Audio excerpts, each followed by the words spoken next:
S'il vous plaît, Yannick. Le statut des joueurs est simple. Vous êtes libéré de votre club pour une association qui est la fédération. Tout à fait. Vous n'êtes pas libéré de votre club pour aller pavaner je ne sais pas où. Maintenant, je dis et je répète, le joueur, la fédération a fait ce qu'elle devait faire. Elle a informé les joueurs, pas de bien son capitaine, Vincent Boaka. Vous avez lu ce courrier. Tout à fait. En expliquant très bien aux joueurs, c'est quoi votre statut, c'est quoi votre devoir. Chaque joueur sera libre de prendre l'engagement qu'il veut. Je vous tiens pour rigueur ici aujourd'hui. Il ne faudrait pas que demain, quand la fédération se plaint, au club, vous venez pleurer ici quand vous gâtez les carrières. Je vous dis, moi j'étais footballeur. Jamais la fédération peut me convoquer, je vais à l'heure. Jamais de la vie. Parfois je me pose la question de savoir, mon message pour mes petits frères. Et je sais pas ce qu'ils ont entre les jambes, excusez-moi de vous le dire. À mon époque, ça ne peut pas arriver. Vous savez pourquoi? Parce que nous, on aurait tous signé une pétition en disant que non, on va vers la fédération. Parce qu'on connaît nos statuts, on connaît nos devoirs. On n'aurait jamais accepté ce qui se passe là. Nous, à notre époque, vous savez très bien. Quand je parle de mon époque... Bernard Tchoutan, qui n'a pas été très gentil, très tendre avec le ministre de Sport et l'Éducation physique, avec aussi certains joueurs de l'équipe nationale du Cameroun. Voilà, oui. Bernard Tchoutan qui a fait une sortie sur une chaîne de télévision du côté de Yaoundé, bien sûr invité dans une émission qui dit qu'il ne faut pas qu'un joueur, demain après-demain, vienne se plaindre que la FECAFOOT a gâté sa carrière, étant donné ce qu'on voit actuellement sur les réseaux et même dans les médias. Pour rappel, il faut dire qu'on a des lions qui sont arrivés au Cameroun, certains à Douala, d'autres à Yaoundé, et pour la majorité, ils n'ont pas logé dans l'hôtel qui leur était réservé ici à Douala. Donc, la sortie de Bernard Tchoutan, c'est également par rapport à ça. Il dit la fédération ne pouvait pas me convoquer et je vais ailleurs. Du moins, ça, c'était à l'époque où il était footballeur. À mon époque, ça ne pouvait pas arriver parce qu'on allait signer une pétition en disant que non, on est avec la fédération parce qu'on connaît nos statuts, on connaît nos devoirs. On n'allait jamais accepter ce qui se passe là. Si un joueur se blesse au Hilton, il va dire quoi à son club? La fédération va dire non, il n'était pas avec nous. On était à Douala, à la Falaise, au Cameroun, beaucoup de... Chacun savent. On a signé une pétition ici entre nous les joueurs en disant que si on n'a pas ça, ça ne se fait pas. On a grévé pendant des semaines et c'est arrivé. Parce qu'on connaît ce qu'on doit faire. On connaît pourquoi nous sommes dans la fédération. On connaît pourquoi nous sommes un lion notable. Pour jouer, non pour faire. On ne fait pas la politique. Et ici, les statuts, c'est simple. Ton club te libère pour la fédération camerounaise de football. Imaginez un des joueurs, par exemple, espérons qu'un au Hilton, quelque chose arrive au Hilton. Il dit quoi son club? Parce que quand vous parlez là, vous ne rendez pas compte de ce qui se passe. Hein. Je veux que vous m'expliquiez. Un joueur au Hilton se blesse. Il va dire quoi son club? J'étais où? La fédération va dire non, j'étais pas nous, tu dois la falaise. Vous dites quoi, franchement? Parfois, quand on discute au Cameroun, j'ai l'impression que beaucoup de gens discutent sans même savoir de quoi ils parlent. Et c'est pourquoi je dis souvent que, en décision de bar, et ce qui est réel, c'est quoi? Moi, ben là, quand je viens parler ici, j'ai gagné une chose, ma légitimité. Si j'étais un de football, dans les cannes, dans les coupes de confédération, quand je parle de football, je pense que... Les gens discutent sans même savoir de quoi ils parlent. Et donc, à la suite de son propos, Bernard Tchoutan qui a demandé de façon implicite à quoi représentait, du moins, que valait le MINSEP par rapport à la FECAFOOT et surtout que valait le MINSEP par rapport à ce qui se passe actuellement. Par rapport, il dit ça par rapport à l'organisation de football. Justement, par rapport à ce qui se passe entre la FECAFOOT et le MINSEP, est-ce que le MINSEP a le droit de s'ingérer dans les affaires de la FECAFOOT? D'organiser des matchs des Lions indomptables à la place de la fédération, alors que la fédération est en place. Et beaucoup de personnes ont très mal pris son dernier propos. Parce le ministre, c'est qui? Justement, il a dit le ministre ou le ministère. Voilà, donc beaucoup de personnes estiment qu'il n'aurait pas dû dire ça. Mais bon, après, pour ceux qui ont regardé la vidéo jusqu'à la fin, il a essayé de s'expliquer par rapport à cette phrase-là. Bon, c'est vrai en plus que pour les footballeurs qui connaissent bien leurs droits, ils savent que leur patron, c'est la fédération, parce que c'est la fédération qui discute avec leur club. Tu sais, je n'invente pas quelque chose. Donc je demande aux petits frères aujourd'hui que faites attention. N'entrez pas dans le jeu politique. D'accord, merci. Je n'ai pas terminé. N'entrez pas dans le jeu politique. Première des choses.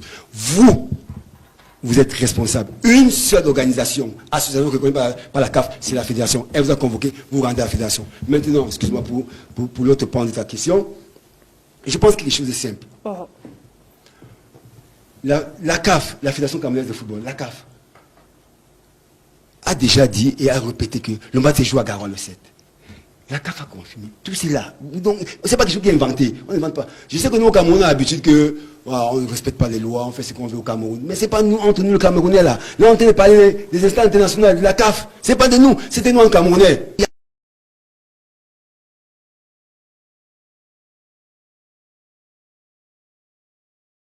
On joue à Garoua. Et en accord avec Fédération qui envoie les convocations et les clubs exigent à la fédération des suscrits des polices d'assurance pour les joueurs. Donc, ce que Bernard Tutan a dit, peut-être qu'il il a été excessif, mais la vérité, c'est que si un joueur se blesse à Hilton, alors que la FECAFOOT a dit que les joueurs devaient être à Douala au club, ça pose un énorme problème. Beaucoup de personnes ont vu cette division-là entre les joueurs et certains disent aujourd'hui que c'est la pression politique énorme qu'a subi ces joueurs-là pour certaines qui sont à la fin de leur carrière, qui les ont poussés à être Hilton. D'autres sont arrivés à Douala. La pression à l'aéroport, ils ont passé plus de 2 heures à attendre parce que apparemment il y avait la pression sur pression et les Lions, Zambo Anguissa, Simon Ngapangudumbu. D'ailleurs, il faut dire que son club a annoncé le match pour Garoua. Et c'est sur la page Facebook de son club, parce que ça veut dire que le club discute qu'avec la fédération. Donc, l'information que le club a, c'est que le match va se jouer à Garoua. Donc, il est arrivé à Douala avec le vol réservé et payé par la Fédération camerounaise de football. Vous avez aussi Brian Beme, qui est arrivé aussi à Douala. Et ce joueur-là a été récupéré à l'aéroport par Danny Nuke, qui est un des adjoints du coordinateur des équipes nationales nommées par le ministre du Sport. Les agents de la FECAFO présents à l'aéroport ont dit qu'ils ne vont pas se battre. Ils ne vont pas se battre. Les jeunes savent ce qu'ils doivent faire. C'est à eux de décider. Donc, ils sont allés. On les a logés à Best Western, près de l'aéroport international de Douala, alors que la fédération avait réservé l'hôtel La Falaise. Et l'hôtel de La Falaise, il n'y a que l'encadrement technique nommé par la Fédération camerounaise de football, Tungu Pilet Matin, David Pagou, Idriss Carlos Kameni, Nicolas Lodji, Tamo, les autres sont déjà à Garoua. Et on sait très bien qu'il y a l'émissaire des Warriors de la Namibie qui sont déjà arrivés. Il est déjà arrivé, je vous l'ai dit, à Garoua. Il a inspecté l'hôtel. On a vu les images. Il a été reçu à Garoua par le président de la Ligue régionale de football. Donc, tout cela, on peut bien comprendre la colère de Bernard Tutan, qui pense que ces joueurs-là, c'est mieux en anglais, they are not manly enough. Ils n'ont pas de courage nécessaire, ils se laissent manipuler. Et que demain, si on les sanctionne, parce que la FECAFOOT avait envoyé d'ailleurs un courrier à Boubacar Vincent pour lui dire que les Lions vont loger dans tel hôtel, tel que. Donc, il avait cette information-là. Et donc, on sait ce qui se passe. Bon, on observe voir si le match va se jouer à Garoua ou pas, parce que la FECAFOOT continue jusqu'à présent de communiquer sur le match à Garoua avec les affiches et autres. Hier, il y a des nouvelles affiches qui sont sorties. Donc, si les Namibiens arrivent à Garoua et que les Lions sont bloqués à Yaoundé, ils ne vont pas jouer, donc ça sera un forfait. Un forfait égale suspension, sanction dont le Cameroun va perdre sur tapis vert. Espérons bien que les sanctions ne seraient pas très sévères parce qu'on peut aller jusqu'à la suspension du Cameroun. D'aucuns parlent de 4 ans, d'autres parlent de la suspension de la fédération et l'installation de la normalisation parce qu'on peut suspendre la FECAFOOT et la FECAFOOT continue d'exercer, mais l'État du Cameroun ou le gouvernement peut retirer l'agrément de la FECAFOOT. Si le gouvernement retire l'agrément de la FECAFOOT, il y aura la normalisation. Est-ce que, that is just the question. Donc, on attend voir comment est-ce que ça va évoluer cette actualité. Et tu disais tout à l'heure que les Lions sont logés dans plusieurs hôtels. Exact. Alors, il faut dire que beaucoup de personnes ont relayé l'information sur les réseaux. On a vu des lions du côté de Yaoundé. On a vu d'autres ici même. De quoi Onana est à Yaoundé, Faye Collins est à Yaoundé, Aboubacar Vincent est à Yaoundé, Eno est à Yaoundé. On a André Onana qui est à Yaoundé. Mais à Douala, je ne sais pas s'ils vont quitter aujourd'hui pour Yaoundé parce que tout semble être comme ça. Maintenant, on observe tout simplement. Tu parlais des hôtels. Voilà. On a Zambo Anguissa, Christophe Orwo, Brian Bomo, Maigri et Franck Magri. Voilà, Gapandumbo. Simon Gapandumbo. Gapandumbo, voilà, qui eux sont arrivés ici à l'aéroport de Douala, qui normalement devaient continuer vers l'hôtel La Falaise. Mais on ne sait pas trop parce que les personnes présentes sur les lieux disent qu'il y a eu trop d'échanges de coups de téléphone. Et donc, finalement, ces joueurs-là se sont retrouvés dans l'hôtel pas très loin de l'aéroport et ont passé quelques minutes parce que finalement, on ne sait pas s'ils ont... Ils ont passé la nuit à Best Western. D'accord. Donc, on ne sait pas s'ils vont rester là-bas aujourd'hui ou s'ils vont se rendre du côté de Yaoundé. Bref, on ne sait pas trop ce qui se passe. Toujours est-il que entre le staff de la FECAFOOT et le staff du MINSEP présent dans les différents aéroports, il y a eu un camp qui apparemment a laissé l'autre faire. Oui, parce que il y a eu l'intervention de certains agents de sécurité, c'est ce que certains ont dit. Donc du coup, le staff de la fédération n'a pas voulu qu'on les accuse d'avoir créé le désordre. Donc ils ont laissé faire, ils ont dit que c'est aux joueurs de choisir la légalité ou l'illégalité. Donc ils ne vont pas les obliger à les suivre de toutes les façons.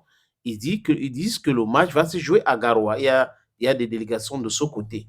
Donc, où le match se joue à huis clos à Garoua, où le match ne se joue pas, parce que si les Namibiennes communiquent pour Garoua et qu'ils arrivent et ils prennent les avions pour Garoua, ça sera donc compliqué que les Namibiens soient à Garoua en train de jouer un match à Yaoundé et que les Lions soient à Yaoundé en train de jouer un match à Garoua. Donc, ça sera un forfait déclaré et peut-être que la Fédération camerounaise de football, parce qu'on a déjà appris aussi que le secrétaire général a commencé à écrire au club, ça peut être très compliqué pour certains joueurs et certaines personnes ont déjà commencé à demander d'épargner certains en disant que c'est la pression politique et autres.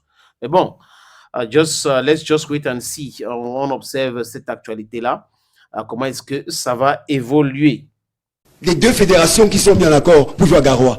Toutes les dispositions ont été prises pour jouer à Garoua. Vous venez dire aux Camerounais aujourd'hui que non, on va jouer à Garoua parce que le ministère a décidé ça. Le ministère, c'est qui? Excusez-moi.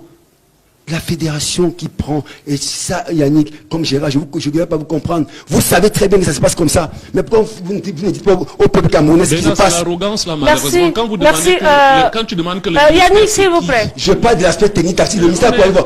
Merci. Allez-y, chutez rapidement, Bernard. Est-ce que tu penses une seule seconde que préparation d'un match international des Lions notables, on doit discuter au ministère des Finances, au ministère des Sports? Non! Ça doit se discuter à la Fédération camerounaise de football. Qu'est-ce qui est nouveau une fois encore? Voilà. Maintenant, donc, comme pour vous, comme c'était toujours fait, on doit accepter. Non, un moment, il faut que vous arrêtez ça. D'accord, merci, merci. Arrêtez votre avis d'influence. Merci Bernard.